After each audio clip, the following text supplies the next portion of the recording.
President Donald Trump has issued an ultimatum to Iran, to the Iranians, and saying, "I will destroy your entire civilization. I'll take out your bridges. I'll take out your energy grid unless you meet my demand." Here, well, let's hear it from the president himself. This was yesterday on Monday. Here's what he said. We're giving them till tomorrow, 8 That's o'clock today. Eastern time, and after that, they're going to have no bridges. They're going to have no power plants. Stone Ages, yeah. So that's Donald Trump. Now we're filming this. It's a little before noon. So there's about 8 hours left on the deadline. So we don't know if there's going to be a taco, what exactly the strikes look like. Some people are saying this is a war crime to deliberately target civilian infrastructure. It's kind of a gray zone, right? Mm-hmm. I mean, Trump is not speaking in the most nuanced language about what he's doing. I don't think it's useful for us to make predictions when it comes to Donald Trump and matters of war and peace. But let's just zoom out. I mean, what would it mean to escalate at this point in the war? We're now almost 40 days in. The regime has not changed. There have been some tactical successes, but how would this level of escalation change facts on the ground or change the war from this point? I know you all have been pretty skeptical the first 40 or so days of this conflict. Where does this take us? I mean, the Iranians themselves are saying it wouldn't change anything for them, and that it was something like we'd regret it if we did so. But at least the rhetoric coming out of the regime is, if you do this, you will face consequences, and we will still be here. That's obviously what an enemy regime is going to say in this situation. Right. But the Iranians have sort of held up that position throughout this conflict, and we've already inflicted quite a lot of damage, especially on their military.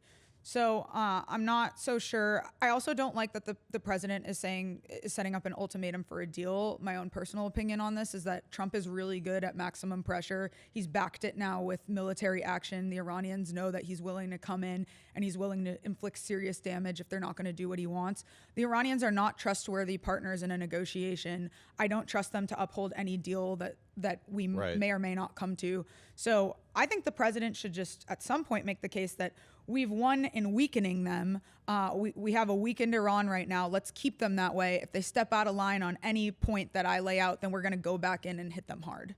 I think that would have been the smartest thing he could have done maybe a week ago. Yeah. When he was also saying that the Strait of Hormuz was not going to be a major issue for America. I'm not sure that's true, by the way, but that was at least his consistent line. It's a bigger problem for Europe and our allies. It's not a problem for us. Now he's saying, I'm going to have to wipe you out if you don't reopen it. Very hard at that point to pivot and say, actually, I've won. Mm-hmm. I mean, the president has set a lot of his own red lines here, and it was a huge mistake to do so for several reasons. I mean, the dictators in Iran do not care about what happens to their people. They massacre their own people all on their own. Tens of thousands. They don't need the U.S. to do that. They don't care. Well, this is the question, right? You can't speak for everybody in Iran, but there is a very sizable contingent of the population that was like, awesome, America is bombing us, right? Not us in particular, but like they're taking out all these IRGC sites. Like, not a lot of people in Iran shed it. I mean, a little minority, but most of the country didn't shed a tear when the supreme leader was killed, when all of these IRGC thugs get killed. But does this change that calculation where it's like, whoa, you're not at war with the regime anymore, you're at war with my country? Does this backfire if we start really imposing costs? Not if the United States really starts imposing costs, not just on the regime, but on the population in a much more direct way? Well, I think the other problem is that, and we just had a truth up from the president, if we can pull it back up, because the other problem is Trump is telling a population, not only is he threatening them with damage to their civilian infrastructure, but he's also saying that he doesn't want civilians to die. Maybe a lot will, but he's saying that they've had, now that we have complete and total regime change, which is the biggest problem for the Iranian people. Let's be clear that being oppressed by their regime is the biggest problem. But the president keeps telling them that the problem is basically solved, even though that wasn't the end objective. And yet they're still under this oppressive regime. And so I think that the president keeps, not only now that he's threatening their life and their infrastructure, but he also continues to just dupe them into this idea that he's going to liberate them. He did it early on with the protests too. He said, we're going to come to your help, go out, protest. Tens of thousands of them get killed. Nothing happens. I think like the president is really creating an issue for himself with the Iranian people. If he wants that goodwill, I think there's a case to have that goodwill, but he's doing everything possible to sour them. I think if we step back a little bit too, this is one of the first times where Trump has taken something to the brink with a country that is not necessarily going to capitulate. He hasn't done this with China. He hasn't done this with Russia. And for a very strong reason, that he just doesn't know if they're going to come back and say, yes, Mr. President, or actually, no, let's fight. And the problem in like the next 8 hours leading up to this deadline is so far you've got Iran suggesting, no, we're not going to stop. We're not going to have a ceasefire. We're not going to open the strait. We're not going to do what you want us to do. This hasn't been his experience with North Korea in term one. This wasn't his experience with Venezuela a couple of months ago. This is different. He is proactively, though, taken it up to this point, and that is what is, I think, from a political perspective, so damaging for him. That's before we even get into the insane, I can't fathom the death toll and the pain and the suffering that he's talking about bringing upon the Iranian people, who I think he already really played and did quite terrible thing to when he told them to go out and protest and then didn't show up for a month to help them. Now he's talking about wiping out their civilization. I think this reeks of desperation. That doesn't mean he won't then do it and do something like really aggressive and use the American military to its full capacity. I don't know if he's going to taco. I've got no prediction on this, but I do think it feels desperate. And let's remember too, he ran on being the peacemaker in chief. And this just runs in the face of everything he told us, he promised. It's a problem not only obviously for the Iranian people, but for American voters as well. I mean, I think that the president, he also made an address last week where he told Americans that this was going to be winding down, that it was very successful, that it would just be a few more weeks. And then the next day you're threatening civilizational destruction.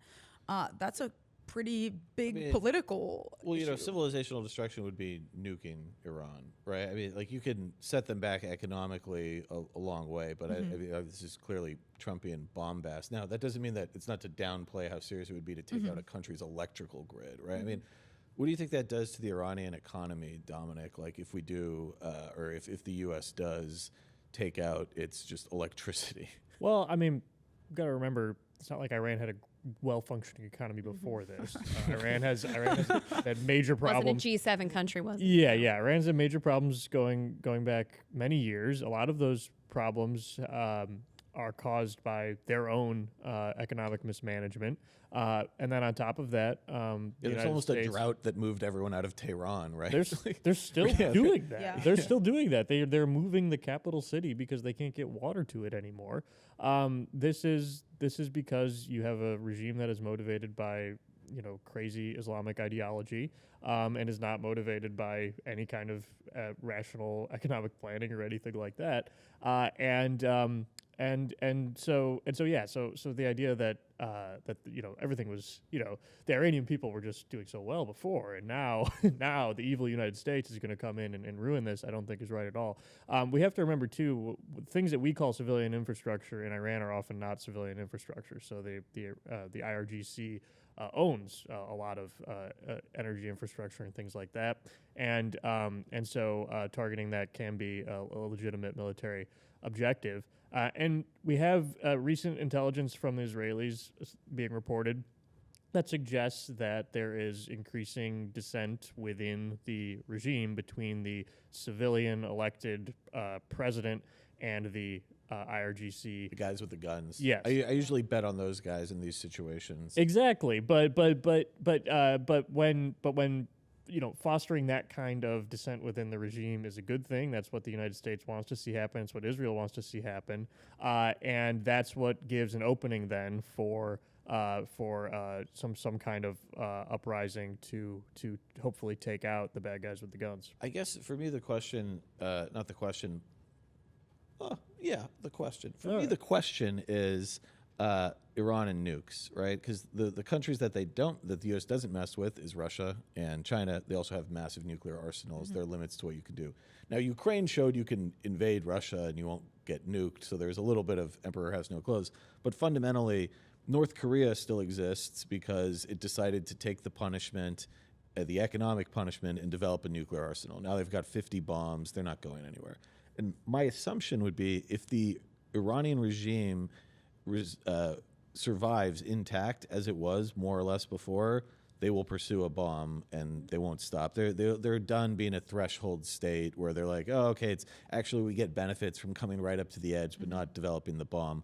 I think that it'll take years at this point because they've been so damaged by this war, but the objective will be to get a bomb. So the question is, do you stick here? Do you stick through it until there is regime change? And whether you can do that from the air is a serious gamble. Or do you walk away and just focus on trying to keep them from getting a bomb?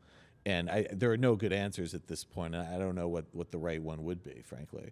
Well, and a lot of it depends on not only how much Trump is willing to do to keep the Iranians in check going forward.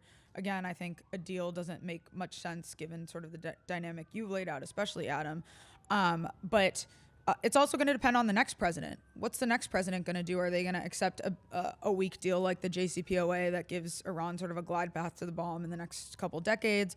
Are they going to just let the Iranians do whatever they want, make it easy for them to pursue a bomb? And so I think the president has to think really hard, not only about what he's doing now, but how it sets up the country for in 3 years when he's out of office. I mean, if I'm China or Russia, though, I'm definitely more afraid of the United States now than I was before this conflict started, right? If you look at the sophistication with which the United States military has been able to eliminate vast swaths of the Iranian military, if you look at the ability to rescue a downed pilot in enemy territory successfully in a way that no other country's military would ever be capable of doing, all of that without so far having significant ground forces involved at all. So you think about how much more thorough the destruction would be if that were to happen. And look, earlier this year, Iran, China, and Russia signed a trilateral pact that was supposed to be a sign of their strengthening alliance. And besides Russia sharing intelligence with Iran, which they were doing anyway, I haven't noticed any support Maybe coming some from the tech Chinese or the know-how, Russians. yeah, right. Right, and it's nothing that wasn't already happening before this conflict, right? So it's not like they're coming in and bailing them out. It's not like North Korea is doing anything about this, right? Like, so yeah, I think this has shown an incredible weakness in the enemies of the United States, and the ability for the U.S. to come in and do what it's been doing has been remarkable. Marine agrees with you. I agree with you on an operational level. I agree that like our military is next to none in executing the plans that they're given, and especially like this recent rescue of the downed airmen is a great example of that. What I am worried about is that they're looking at how we're allocating our resources and how we're running down our munition stocks and how it's becoming a political battle to fund this stuff and to create a lasting signals to our defense contractors to build up these things. I think the Chinese are watching and they're probably quite pleased with the way we've chose to expend our munitions. Yeah, I think everything you said is right, and I'm inclined to agree about your point from an operations position. I think they're probably delighted to see the way that our country is tearing itself apart. That too. I mean, there is not support for what Donald Trump is doing. There is not support for true social posts like this. There's not support within his own cabinet. I mean, it's just open information that half of the people he appointed and one who got elected with him, the vice president, do not like what he's doing. The polling is abysmal. And I do wonder if Donald Trump, who had the opportunity to reposition the American vision for what foreign policy looks like, to make us look stronger, to beef up our military, absolutely, and to use it for operations like Venezuela instead of whatever this is, which still has not been explained. There was a way for us in a couple of years' time to come out looking absolutely terrifying to our enemies. Now I wonder if our adversaries look at us and they go, gosh, there's going to be no appetite whatsoever if we decide to do this or do that, or look at Taiwan, or look even more at Ukraine. I don't know. I think they're going to like a lot of what they're seeing, even if they are in some ways terrified by what we are capable of. I mean, but I don't think they ever doubted what we were capable of. The question is always, will America actually do it? Sure. I mean, but how's the Russian operation in Ukraine going for Russia? I mean, not great, right? It's not going great for Ukraine. I mean, no, it's not. But if Russia thought they were going to be able to pull this off in a very short amount of time, and they're not, if you look, like they haven't been trying to kill Zelensky, right? That's just like a perpetual goal. It's something that we did in, the first couple hours. Oh of no, the conflict. absolutely. I mean, they thought they were going to take even a matter of days, and it's been years. But we certainly Iran's tried to kill Trump. we certainly can't say that that the Ukrainians are winning. I mean, we're getting to a point now where the American attitude matters so much for how these conflicts advance in the future, and the stalemates that may currently exist may become a lot hotter, especially if our adversaries believe that the American public has absolutely But no appetite for intervention. I do wonder though, because it's true that it polls poorly, but you're not seeing It massive doesn't pull any poorer than demonstration. anything else he's doing. Yeah, that's To be true. hon- I mean, you're not seeing like 2003 Iraq, hundreds of thousands of No. people pouring into Yeah. the We street. haven't put boots on the ground yet, right? Yeah, That's a- but you could. So that to me is, it seems like, if anything, it proves that if you can do an air war for a long time, people really don't get worked up about that. And there have been casualties, and every single one is a tragedy. But it's at the same time, it's clear that this is not. It's not on people. If you say, "Do you support a war in the Middle East?" 2/3 of America kind of automatically says no. If we have a good outcome here, maybe. But that's a much bigger conversation. We'll see as it develops in the coming days.